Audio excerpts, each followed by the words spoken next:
Example 3, describe the translation that has been applied to the graph of f of x to obtain the graph of g of x. Determine the equation of the translated function in the form y minus k equals f of x minus h. Okay, so let's look at the first one here in A.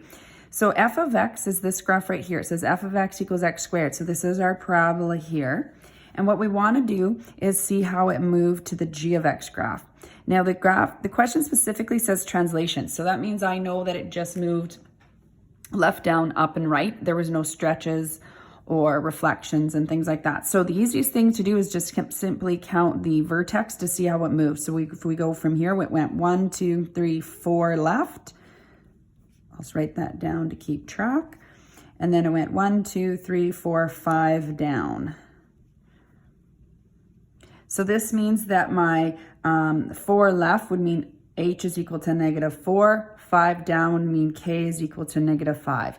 We call these the parameters. Now this question doesn't say I have to specifically write out those parameters like that, but we're just going to make sure you understand the language. Okay, so putting it in this form, I like to, again, at first, I tend to sometimes write the f of, or the k, sorry, on the other side with the f of x, but the question specifically said to write the answer in this form. So all we're doing is we're plugging k in as -5. So y minus -5 is equal to f of x, and then we're going to plug in -4, so minus -4. And two negative signs are going to make this look positive.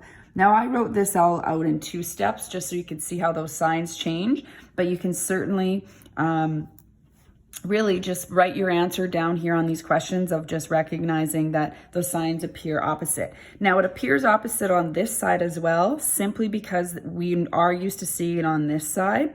So this is the answer we would like. You may have chosen, when you were thinking this through, to have had the 5 over here originally and then moved it over this way to get this answer, and that's fine. That's a good strategy as well.